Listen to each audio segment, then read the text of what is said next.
ನೋಡಿ, ನಾಳೆ ಬಜೆಟ್ಗೆ ದೇಶದ ಸಮಸ್ಯೆಗಳು ಏನಿವೆ? ಮೊದಲೇ ಸಮಸ್ಯೆ ಅಂದರೆ ರೂರಲ್ ಏರಿಯಾಸಲ್ಲಿ ಪರ್ಚೇಸಿಂಗ್ ಪವರ್ ಕಮ್ಮಿ ಆಗಿಬಿಟ್ಟಿದೆ, ಜಾಸ್ತಿ ಆಗ್ತಾ ಇಲ್ಲ. ಅದಕ್ಕೆ 10 ಕೋಟಿ ಹೆಂಗಸರಿಗೆ ಸಬ್ಸಿಡೈಸ್ ಗ್ಯಾಸ್ LPG ಕೊಡ್ತಾ ಇದ್ದಾರೆ. ಅವ್ರಿಗೆ ಒಂದು DBT ಪ್ರೋಗ್ರಾಮ್ ಮಾಡಿಬಿಟ್ಟು 2,000 ತಿಂಗಳಿಗೆ ಕೊಡಬೇಕು, ಪರ್ಚೇಸಿಂಗ್ ಪವರ್ ಮೇಲೆ ಹೋಗಬೇಕು. ಅದು ಮಾಡಿದ್ರೆ ರೂರಲ್ ಏರಿಯಾಸಲ್ಲಿ ಇನ್ನು ಪರ್ಚೇಸಿಂಗ್ ಪವರ್ ಮೇಲಾಗಿಬಿಟ್ಟು ಉತ್ಸವ ಆಗುತ್ತೆ. ಎರಡನೇದು ಏನಂದರೆ ಜನರಿಗೆ ಇನ್ನು ಕೆಲಸ ಬೇಕು, ಜಾಬ್ಸ್ ಬೇಕು. ಎಲ್ಲಿ ಜಾಬ್ಸ್ ಬೇಕು? ದೇಶದ 300 ಭಾಳ ಪುವರ್ ಇದ್ದ ಡಿಸ್ಟ್ರಿಕ್ಟಲ್ಲಿ ಒಂದು ಸ್ಪೆಷಲ್ ಎಕನಾಮಿಕ್ ಝೋನ್ ಅಂತ ಡಿಕ್ಲೇರ್ ಮಾಡಿಬಿಟ್ಟು ಅಲ್ಲಿ ಯಾರ್ಯಾರು ಕೆಲಸ ಕೊಡ್ತಾರೋ ಅವರಿಗೆ ಎಂಪ್ಲಾಯರ್ ಕಾಂಟ್ರಿಬ್ಯೂಷನ್ ಟು EPFO ಮತ್ತು ESI ಸರ್ಕಾರ ಕೊಡಬೇಕು. ಮತ್ತು 2 ವರ್ಷಕ್ಕೆ ತಿಂಗಳಿಗೆ 2,000 ರೂಪಾಯಿ 2,000 ರೂಪಾಯಿ ಟ್ರೈನಿಂಗ್ ಗ್ರಾಂಟ್ ಅಂತ ಕೊಡಬೇಕು. ಯಾಕಂದರೆ ಇದು ಭಾಳ ಬಡತನ ಇರದ ಡಿಸ್ಟ್ರಿಕ್ಟ್ಗಳು. ಅಲ್ಲಿ ನಾವು ಜನರಿಗೆ ಅಲ್ಲೇ ಕೂತ್ಕೊಂಡ್ಬಿಟ್ಟು ಕೆಲಸ ಕೊಡಿಸ್ಬೇಕು. ಅದಕ್ಕೆ ಇಂಡಸ್ಟ್ರಿಯಲ್ಲಿ ಬರಬೇಕು. ಇಂಡಸ್ಟ್ರಿ ಬರೋಕ್ಕೆ ಇನ್ಸೆಂಟಿವ್ ಬೇಕು. ಅದೊಂದು 1 ಕೋಟಿ ಇನ್ನೂ ಜಾಸ್ತಿ ಕೆಲಸ ಅಲ್ಲಿ ಮಾಡಬೇಕು ಅಂತ ಒಂದು ಆಸೆ ಇದೆ. ಮೂರನೇದು, ಮಧ್ಯಮ ವರ್ಗದ ಜನರು, ನೀವು ನಾವು ಎಲ್ಲರಿಗೂ 10 ವರ್ಷದಿಂದ ಜಾಸ್ತಿ ಟ್ಯಾಕ್ಸ್ ಕೊಡ್ತಾ ಇದ್ದೀವಿ. ಇನ್ಫ್ಲೇಷನ್ ಜಾಸ್ತಿ ಇದೆ. ಶಾಲೆಗೆ ಮಕ್ಕಳಿಗೆ ಕಲಿಸೋಕ್ಕೆ ಫೀಸ್ ಜಾಸ್ತಿ ಆಗಿಬಿಟ್ಟಿದೆ. ಯೂನಿವರ್ಸಿಟಿ ಫೀಸ್ ಜಾಸ್ತಿ ಆಗಿಬಿಟ್ಟಿದೆ. ಅಲ್ಲಿ ನಮ್ಮ ಫಿನಾನ್ಸ್ ಮಿನಿಸ್ಟರ್ ಅವರು ಹಿಂದಿನ 2-3 ವರ್ಷದಲ್ಲಿ ನೀವು ಟ್ಯಾಕ್ಸ್ ಸೇವ್ ಮಾಡ್ತೀರಾ ಅಂದ್ಬಿಟ್ಟು ಇನ್ಸೆಂಟಿವ್ ಕೊಟ್ಟರು. Interest, housing loan interest deduction ಜಾಸ್ತಿ ಮಾಡಿದ್ರು, ಇನ್ಸ್ಟಾಲ್ಮೆಂಟ್ ಜಾಸ್ತಿ ಮಾಡಿದ್ರು.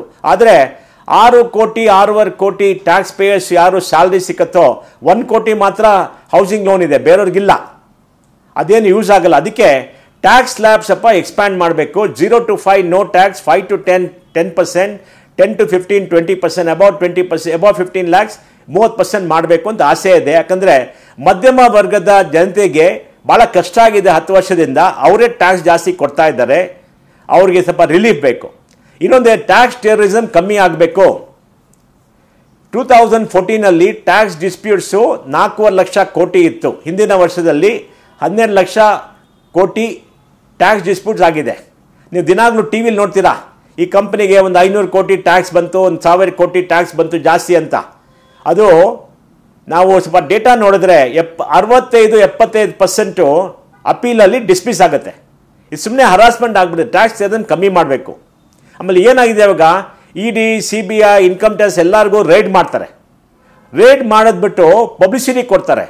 ನಾವು ಇಲ್ಲಿ ಹೋಗ್ಬಿಟ್ಟು ರೈಡ್ ಮಾಡಿದ್ವಿ 500 ಕೋಟಿ 1,000 ಕೋಟಿ ಅಂತ ಪಬ್ಲಿಸಿಟಿ ಕೊಟ್ಬಿಟ್ಟು ಜನರದ ಒಂದು ಹೆಸರು ಕೆಡಿಸ್ಬಿಡ್ತಾರೆ.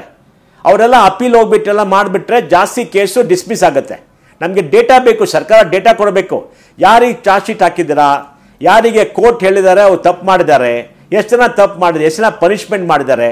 ಆಮೇಲೆ ಈ ಕೇಸು ಖತಮೇ ಆಗಲ್ಲ, ಕ್ಲೋಸೇ ಆಗಿಲ್ಲ ಅಂದರೆ ಬೇರೆ ಬೇರೆ ಸಮಸ್ಯೆಗಳು ಬರುತ್ತೆ. ಅದಕ್ಕೆ ಸರ್ಕಾರದಿಂದ ಹೇಳಬೇಕು, ನೀವು 6 ತಿಂಗಳೊಳಗೆ ಚಾರ್ಜ್ ಶೀಟ್ ಆಗಬೇಕು, 3 ವರ್ಷದೊಳಗೆ ಆ ಕೇಸ್ ಫೈಲ್ ಮಾಡಿಬಿಟ್ಟು ಕೋರ್ಟಲ್ಲಿ ಹಿಯರ್ ಮಾಡಿಬಿಟ್ಟು ಒಡ್ಡಿಗೆ ತಗೊಬೇಕು. ಆ ಥರ ಮಾಡಿಬಿಟ್ರೆ ಹರಾಸ್ಮೆಂಟ್ ಕಮ್ಮಿ ಆಗುತ್ತೆ. ಹರಾಸ್ಮೆಂಟ್ ಜಾಸ್ತಿ ಆಗಿಬಿಟ್ಟಿದೆ ಹಿಂದಿನ 10 ವರ್ಷದಲ್ಲಿ. ಆ ಹರಾಸ್ಮೆಂಟ್ ಹೋಗಬೇಕು. ಹಿಂದಿನ 10 ವರ್ಷದಲ್ಲಿ 55,000 HNIsಗಳು ದೇಶ ಬಿಟ್ಬಿಟ್ಟು ಆಚೆ ಹೋಗಿದ್ದಾರೆ. ಅವ್ರಿಗೆ ಭಯ ಇದೆ, ಇವರೆಲ್ಲ ಬಂದು ಮನೆಗೆ ಬರ್ತಾರೆ, ತಾಪತ್ರೆ ಕೊಡ್ತಾರೆ, ಏನೇನೋ ಮಾಡ್ತಾರೆ. ಭಾರತ ದೇಶದಲ್ಲಿ ನಮ್ಮ ನ್ಯಾಯ ಸಿಸ್ಟಮ್ ಎಲ್ಲ ಬ್ರೇಕ್ ಡೌನ್ ಆಗಿಬಿಟ್ಟಿದೆ.